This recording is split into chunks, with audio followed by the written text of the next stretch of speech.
Hello, everybody, and welcome to another episode of Wednesday Thoughts. I am Carolina, and I'm here with Pastor Doug. Good to see everyone here. Glad you can be with us today. So, since Thanksgiving is approaching, we wanted to talk about gratitude and how being thankful makes us better human beings and happier. Let's start by the definition of being thankful. What does it mean to be thankful? To be thankful, at least from a perspective that I come from, which would be a theological Christian perspective. If you go back into the Old Testament, the Hebrew Scriptures, in particular the book of Deuteronomy.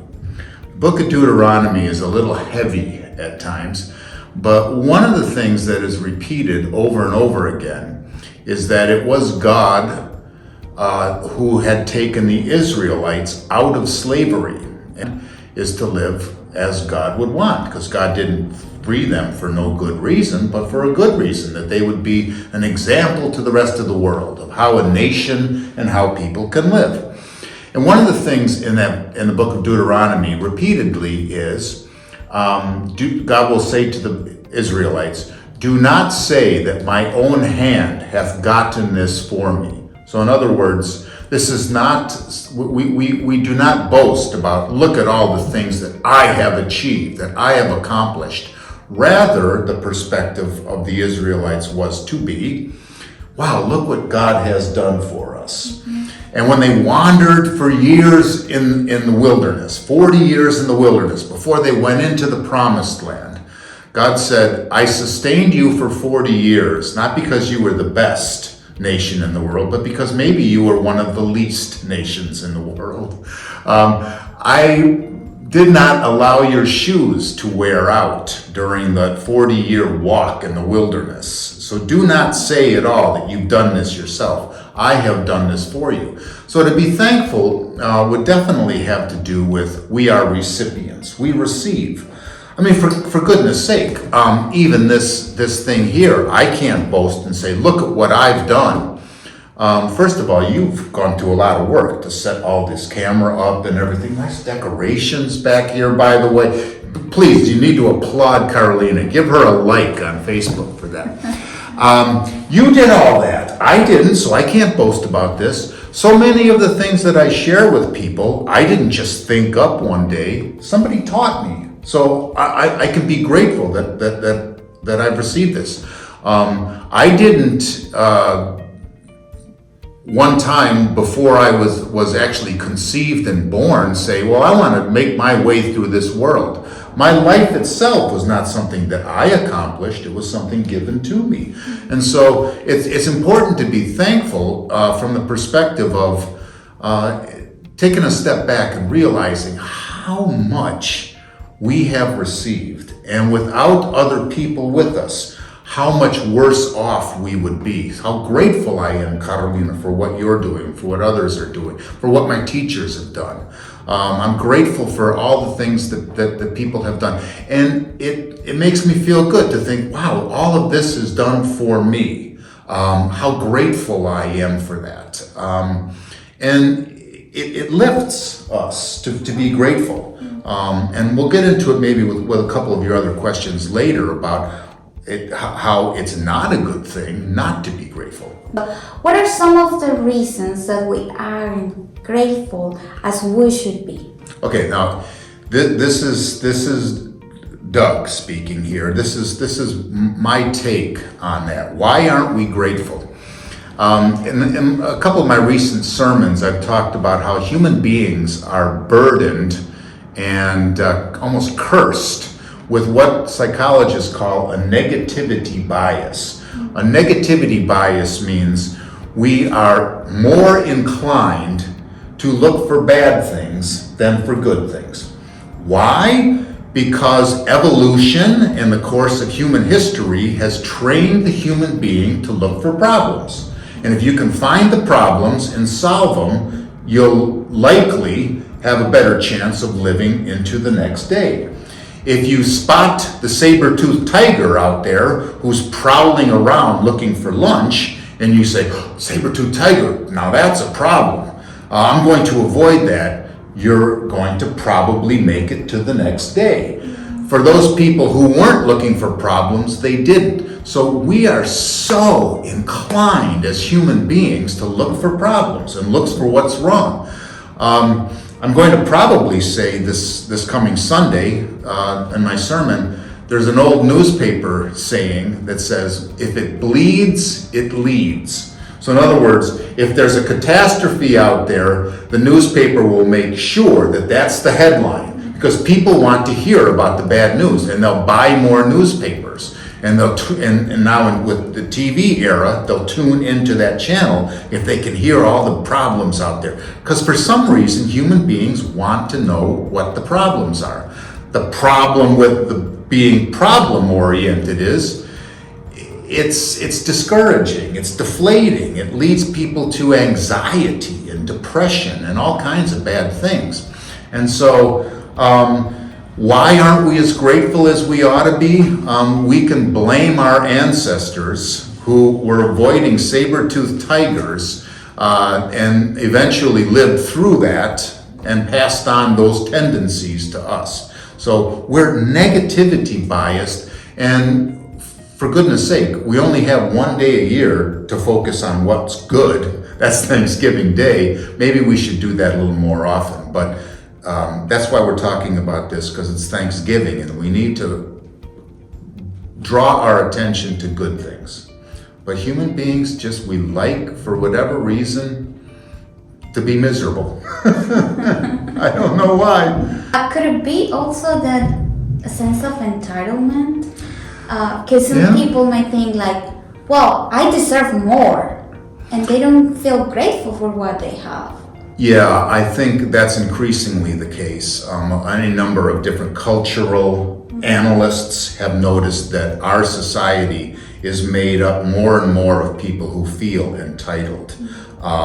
There are problems out there, somebody's supposed to fix them for me, whether it's the government or whether it's who knows who. Somebody's supposed to take care of these things for me so I can be happier. People aren't as inclined to donate and to volunteer to help other people because they expect it to work the other way around, that they're the ones being helped. But you raise a very good point. Yeah, we are now increasingly a culture of people who feel entitled. And that's not working very well for us, but it's a good point. Why is thankfulness an important part of Christian life? I think it's an important part of Christian life because I think gratitude is one of the most spiritual things we can do. Now, what do I mean by that? By that I mean to be spiritual is to be above our natural inclinations. Human nature, shall we say? Human nature is negative oriented. Yeah, we feel entitled. And those things are not good qualities. And other people don't like those qualities in us when they see it. So to be spiritual is to rise above that and to go higher than natural human nature, which is to be negative, which is to be hostile, which is to see other people as threats rather than as companions. So gratitude lifts us out of that negativity, out of that sense of entitlement, into something bigger than just ourselves. And so I call it spiritual, and gratitude is very spiritual because of it takes us away from our natural inclinations to be selfish and to be negative. And so, which is definitely the part of the Christian life, is to rise above the human nature that's not good for us and doesn't help anybody else out there. Now, it's important in the Christian life, for one thing. I had a professor in seminary who liked to talk about gratitude as being very important and a very important part of the spiritual life. And he would make reference to an Austrian physician, a doctor, from last century. So this would go probably 80 years ago or so. His name was Hans Selye. And Hans Selye, the physician, dedicated his life and his practice in medicine to the study of the effects of stress on the human body. So we all, and in fact, he's the one who made the word, I'm stressed out, I feel stress. He's the one who made that word popular. We know what stress feels like. Uptight, it's agitated, it's ill at ease, it's uncomfortable, it's that kind of thing. Well, what he discovered was, obviously, those who live stressed out don't live as well or as long as those who aren't stressed out. And so after all of his study in the field of stress, he came to this simple conclusion that throughout all the people he studied and all of these years looking at stress, he determined that human beings have a choice of living one of two different ways. One is out of revenge. I'm mad at the world. The world's done me wrong. I'm entitled, so I'm going to get even. It's negative out there, so I'm gonna get even with the world, or I'm going to strike back against it. Revenge, fighting against the world. Those people don't do so well, medically and physically. The other orientation is gratitude. I'm so blessed for what I have. I'm thankful to the people around me. Maybe things aren't exactly the way I want, but so many things are still good. And so I'm going to devote my attention to the good things and to be grateful rather than to be constantly agitated in revenge. And so it's important to the Christian life, my professor would say, because it is that spiritual orientation of gratitude that makes us just enjoy each day so much more, makes us more productive. If I came into this thing today with a chip on my shoulder and I wanted to get a few things off my chest because I just don't like the way the world is, and you know what, I don't really think I like the way this building looks right now, blah, blah, blah, blah. People would be at the other end of that camera thinking, I got to get rid of this guy, and so they're gonna exit out of this particular thing. But when you come and you talk about how blessed you are and how grateful you are and for what people have done for you, it does inspire and lifts up other people. So it's an important part of the Christian life in that way. I think that gratitude is connected to happiness. And then when we're happy, we are more spiritual, and then we can get closer to God. Yeah, someone once said, don't be grateful because you are happy. You can become happy because you are grateful. So sometimes, they also say, you're smiling right now. Do you know they also say, psychologists have studied, if you put a smile on your face, even if it's kind of fake, you feel happier. Yes. And so we always think, well, I smile because I'm happy. No, sometimes we could say, I'm happy because I'm smiling. And we can be happier when we're more grateful also. Yes. So what strategies can we learn to be more thankful and content with our lives? Yeah, one of the things people do a lot of is journal, and they do a gratitude journal. That's been practiced and found to be very effective and very helpful to people. The problem with that is they've also discovered that very few people actually stick with it. I'm grateful, and they write it down for a couple days, and then it just kind of sits dormant, and they go right back to their negativity bias where they were. I think, once again, it's just a matter of discipline. You know what? One of the best things is at one point or another, you just say, I'm sick and tired of feeling sick and tired. I don't want to live this way anymore. I'm going to take steps and be disciplined morning after morning. I'm going to find some people who are positive. Do you know that a negative person around you has a very bad effect on your attitude? And so they often say, stay away from those bad apples, because one person being very negative can take all the enthusiasm and joy out of 50 people who are gathered.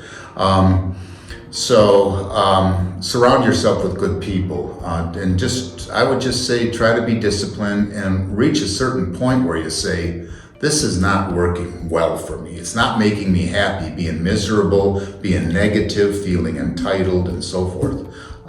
It's a matter of just saying enough's enough. And also be thankful for even for the smallest things. Sure. Right? Yeah, I can think of all the things I can be grateful for, and they can be very small things. And even those small things can be very uplifting and very helpful. So Thanksgiving Day is a good day of the year. I regret to say I'll probably spend more of it watching football than I should. But the practice of being grateful is something that should carry over, not just on Thanksgiving Day, but as a lifestyle. I agree. Well, thank you for another fun conversation. Sure. And happy Thanksgiving, everyone. Yeah, happy Thanksgiving to all of you as well. Thanks for tuning in with us today. And thank you, Carolina. Thank you. Thank you. See you on our next episode. Bye-bye. Bye.